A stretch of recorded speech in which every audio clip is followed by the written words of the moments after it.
Selamat pagi, selamat hari Minggu. Nah, seperti biasa, kita mau melaksanakan ibadah online. Tapi sebelum kita mulai ke ibadahnya, kita berdoa dulu ya. Selamat pagi Tuhan Yesus, terima kasih atas penyertaan-Mu selama seminggu ini. Tuhan, sekarang kami akan melaksanakan ibadah sekolah minggu online. Berkati agar ibadah kami lancar dari awal, pertengahan, hingga akhir. Dalam nama Tuhan Yesus kami telah berdoa. Amin. Nah, adik-adik, sebelum kita mulai ke ibadahnya, Mbak Raisa mau ngajakin kalian nyanyi satu lagu dulu ya. Judulnya Ada Satu Sobat.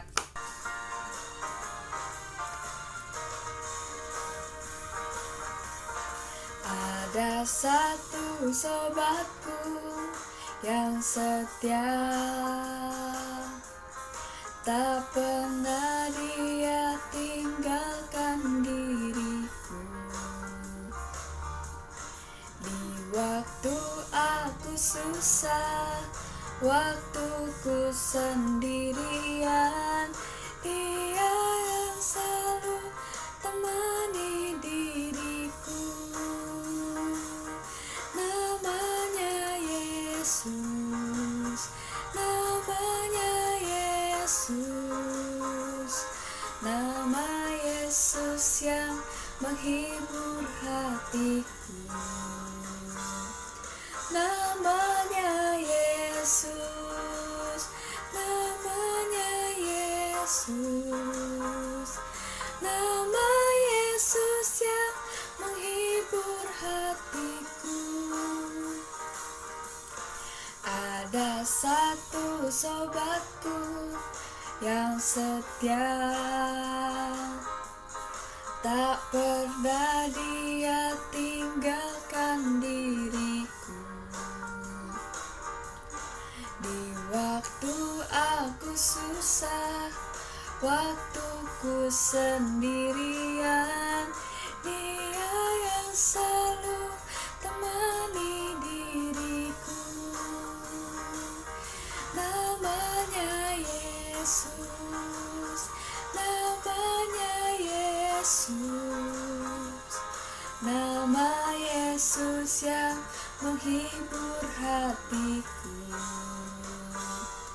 Namanya Yesus, namanya Yesus,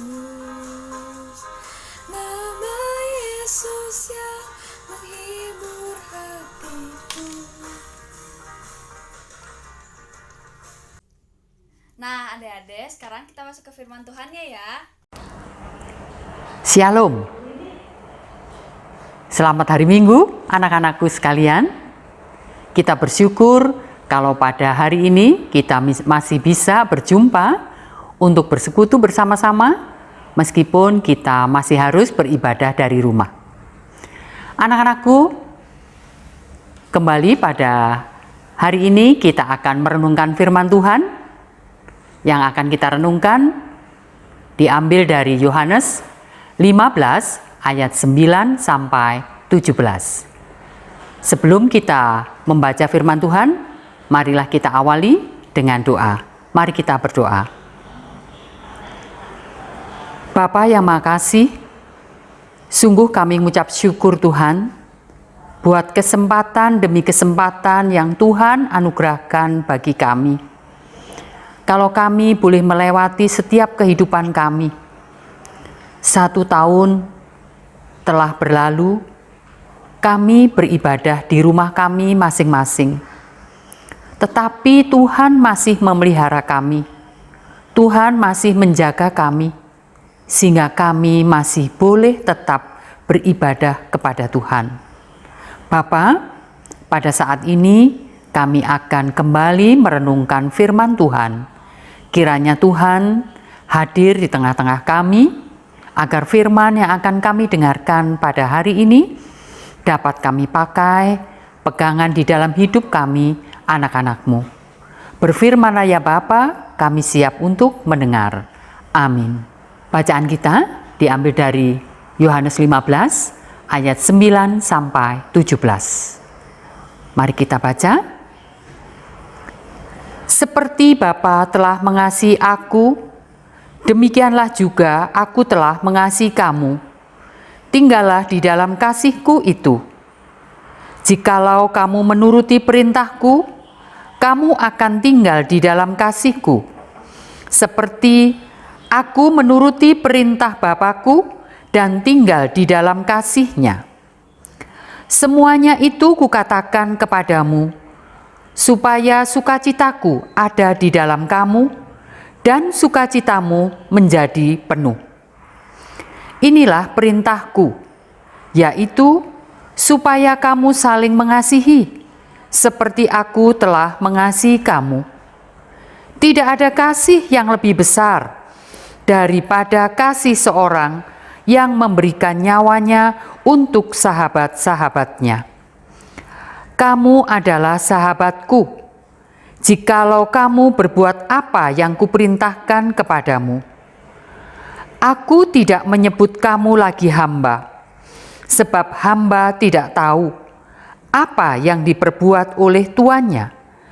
Tetapi aku menyebut kamu sahabat, karena aku telah memberitahukan kepada kamu segala sesuatu yang telah kudengar dari Bapa-Ku. Bukan kamu yang memilih aku, tetapi akulah yang memilih kamu, dan aku telah menetapkan kamu supaya kamu pergi dan menghasilkan buah, dan buahmu itu tetap, supaya apa yang kamu minta kepada Bapa dalam namaku diberikannya kepadamu. Inilah perintahku kepadamu, kasihilah seorang akan yang lain. Anak-anakku, coba ibu ingin tahu, siapa di antara kalian yang tidak punya sahabat? Atau malah kalian semua punya sahabat di dalam kehidupan kalian? Ibu yakin kalian mempunyai sahabat. Anak-anakku, memiliki sahabat atau teman adalah sebuah kebutuhan setiap manusia. Apakah itu di dalam lingkungan sekolah, di gereja, ataupun di lingkungan rumah kita tinggal. Di dalam hidup, kita membutuhkan teman untuk berbagi, untuk saling mempercayai. Dengan sahabat, kita bisa mencurahkan apa yang menjadi pergumulan kita. Kita mungkin mempunyai banyak kawan atau teman, namun tidak semua teman kita itu merupakan sahabat. Sahabat itu adalah, kalau kita biasa katakan, yaitu seseorang yang dapat kita pakai untuk kita saling mempercayai, orang yang dapat kita berbagi rahasia, kita pun rela kepadanya untuk mencurahkan isi hati kita. Karena kita tahu dia sungguh memahami kita dan akan mau mengerti keadaan kita. Walaupun mungkin tidak semua keadaan dia bisa mengerti dan menyetujui pilihan-pilihan kita. Sahabat adalah seorang yang mengasihi kita saat kita berhasil ataupun gagal, saat kita beruntung ataupun rugi. Seorang sahabat menerima kita apa adanya, mendukung kita tanpa pamrih, bahkan bersedia berkorban untuk kita saat orang lain meninggalkan kita karena kesalahan yang kita perbuat, tetapi seorang sahabat akan tetap berada di samping kita. Sahabat adalah sebuah anugerah. Sahabat sejati adalah pemberian Tuhan. Seorang sahabat dengan sukacita mendengarkan cerita keberhasilan kita tanpa merasa iri. Seorang sahabat sejati menangis bersama-sama kita ketika kita mengalami kegagalan. Dia menegur dengan jujur ketika kita bersalah. Dia tidak menghujat dan menertawakan kita ketika kita jatuh atau kalah. Seorang sahabat sejati akan mendukung kita dan harapan saat terpuruk. Dia akan berkata, "Jangan putus asa, masih ada jalan keluar dari masalahmu. Matahari masih akan terbit, matahari akan terus menyinari kita. Itu berarti masih ada harapan." Sungguh sahabat adalah anugerah bagi kita, karena sahabat sejati adalah karunia di dalam hidup kita. Tema kita kali ini di dalam Yohanes 15 ayat 9-17, secara khusus ayat 14 dan 15 ya, akan kita baca kembali supaya kita tidak lupa ya. Kamu adalah sahabatku jikalau kamu berbuat apa yang kuperintahkan kepadamu. Aku tidak menyebut kamu lagi hamba, sebab hamba tidak tahu apa yang diperbuat oleh tuannya. Tetapi aku menyebut kamu sahabat, karena aku telah memberitahukan kepada kamu segala sesuatu yang telah kudengar dari Bapa-Ku. Anak-anakku, dari bacaan yang baru saja kita baca, itu menjadi dasar bagi hidup kita. Hiduplah sebagai sahabat bagi setiap orang. Ketika saya merefleksikan tema ini, saya merasa ada sebuah harapan yang begitu besar. Mungkin enggak ya, saya bisa menjadi sahabat bagi setiap orang? Menjadi teman? Mungkin iya.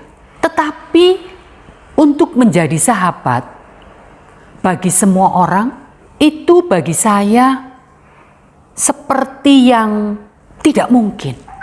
Tetapi anak-anakku, Tuhan Yesus memberikan penguatan, karena untuk menjadi sahabat itu perlu kesediaan untuk saling mengenal, membuka diri, dan membangun rasa saling percaya.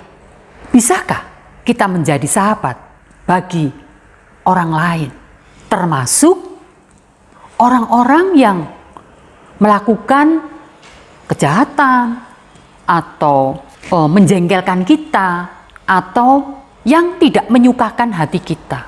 Bisakah kita menjadi sahabat bagi mereka? Tetapi itu harus kita lakukan agar tema kita kali ini tidak hanya menjadi slogan. Kedua ayat ini di bawah perikop kita diperintahkan bahwa supaya kita saling mengasihi. Ini adalah perintah. Ya, ini adalah perintah. Supaya saling mengasihi. Ini adalah perintahku kepadamu agar kamu saling mengasihi, di dalam ayat 12. Dan untuk memahami ayat 9-17, kita perlu melihat di ayat 1-8. Ya, kalian nanti bisa baca di sana. Di sana berbicara tentang tinggal di dalam aku. Remain in me, abide me. Sedangkan ayat 9-17 berbicara tentang tinggal di dalam kasihku. Abide in my love, remain in my agape. Ada beberapa hal yang harus kita garis bawahi dari bacaan ini. Yang pertama, Kristus mencintai kita, mengasihi kita. Ia berkenan menjadi sahabat bagi kita. Bahkan di dalam Kristus, Allah yang Maha Tinggi berkenan menjadi sahabat kita. Ia menyapa kita, "Aku menyebut kamu sebagai sahabat karena aku telah memberitahukan kepadamu segala sesuatu yang telah aku dengar. Dan Bapakku melalui pengorbanannya tidak ada lagi yang dirahasiakan, tidak ada yang disembunyikan." Kristus kepada para muridnya, semua yang paling dan perlu dibagikan kepada sahabat-sahabatnya telah diberikannya.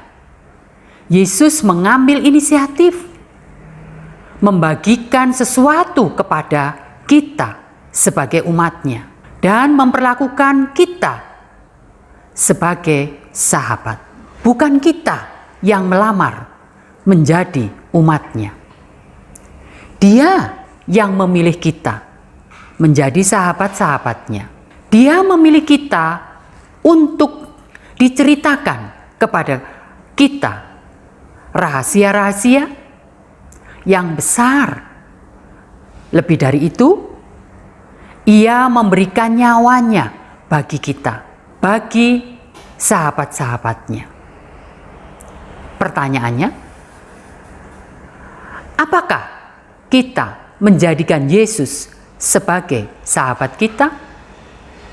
Sungguhkah kita juga rela membuka semua rahasia kita kepadanya? Maukah kita memberitahukan kepadanya pergumulan-pergumulan kita? Tema kita kali ini adalah panggilan untuk menyambut dan mencintai Kristus sedemikian rupa yang berpusat kepada Kristus. Kita saling mencintai satu sama lain setulus-tulusnya dan semurni-murninya. Dengan begitu, kebahagiaan, damai, dan rahmat Kristus akan menjaga hati kita, menggenggam hidup kita dengan kebaikan, serta menumbuhkan segala macam buah kebaikan dari perjumpaan rahmat dan iman, yaitu rahmat Allah bagi kita dan iman kita kepada Allah. Yang kedua, kita diundang untuk tinggal di dalam kasih Allah. To abide in God. Tinggallah di dalam kasih-Ku. Kasihlah yang memungkinkan Allah menjadi sahabat bagi manusia. Aku tidak lagi menyebut kamu hamba, aku menyebut kamu sahabat. Kata kasih yang digunakan di sini adalah agape. Allah bersedia menjadi sahabat bagi manusia dan mengundang manusia untuk tinggal di dalam kasih-Nya. Agape adalah kasih sayang yang dinyatakan di dalam tindakan tanpa maksud memperoleh balasan. Kasih agape memberi bukan untuk mendapatkan. Di dalam peristiwa Paskah yang baru saja kita rayakan, kita berjumpa dengan kasih agape Allah. Kasih yang rela berkorban bagi keselamatan manusia. Di dalam kasih Kristus, Putranya, Allah mengosongkan diri, mengambil rupa seorang hamba untuk menyelamatkan manusia.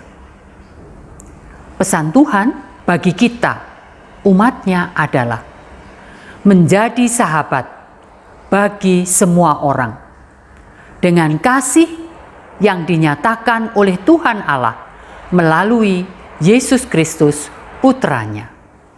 Mari kita tinggal di dalam kasih agape Allah. Kita jadikan agape sebagai spirit hidup, tinggal di dalam kasih, menikmati kasih Allah bukan untuk diri sendiri, melainkan agar kita yang telah mengalami kasih Allah itu dapat berbagi kepada sesama. Tema kita kali ini menegaskan bahwa hiduplah sebagai sahabat bagi setiap orang. Mungkinkah kita menjadi sahabat bagi semua orang? Ini sebuah tugas yang sangat mulia sekaligus tidak mudah. Tuhan mengizinkan kita hidup di dalam keberagaman, baik itu bahasa, budaya, maupun adat istiadat. Kita diminta memberikan sebuah iman untuk tidak saja membangun relasi persaudaraan, tetapi juga relasi persahabatan. Membuka ruang perjumpaan, mengurai prasangka, kebencian, mengatasi curiga, dan membangun rasa percaya.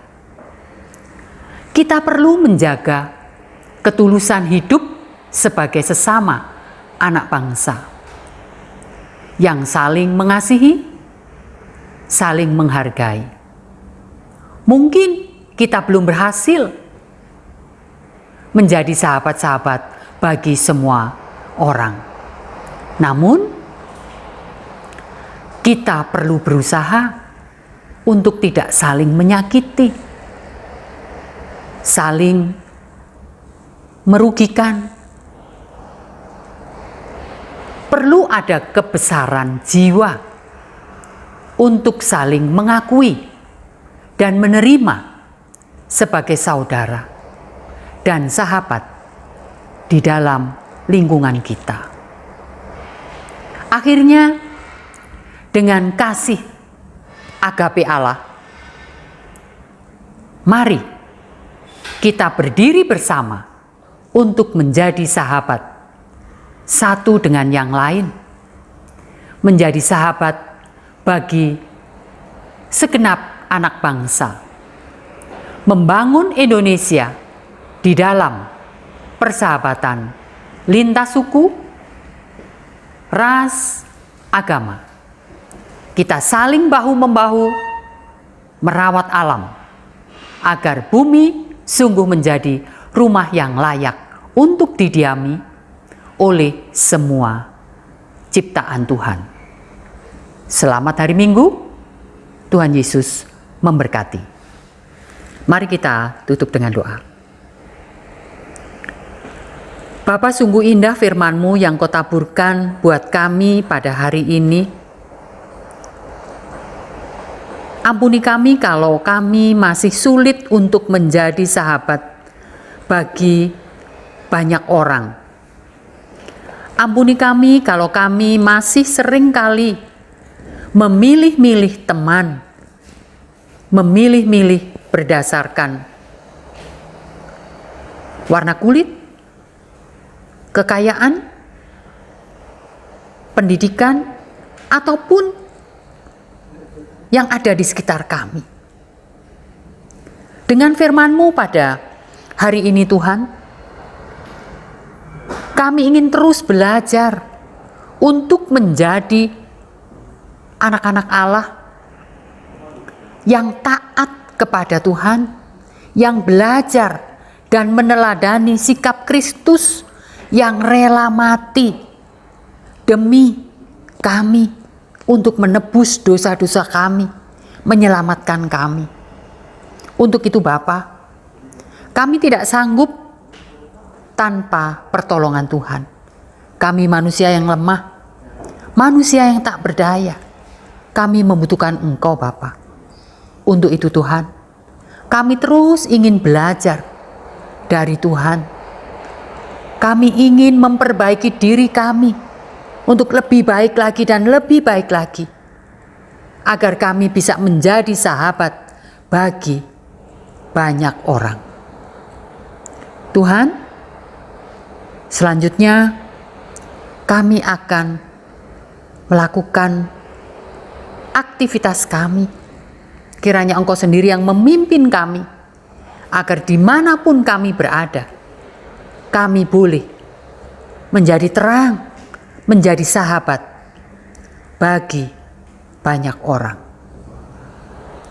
Terima kasih Bapa, kami terus menyerahkan anak-anak-Mu ini ke dalam tangan-Mu, ke dalam pimpinanmu, ke dalam pertolonganmu, sehingga mereka bisa menjadi sahabat-sahabat banyak orang, agar semakin banyak orang yang melihat bahwa mereka adalah anak-anak Kristus yang dapat menebar kasih Kristus dimanapun mereka berada, karena mereka adalah anak-anak pilihan Tuhan.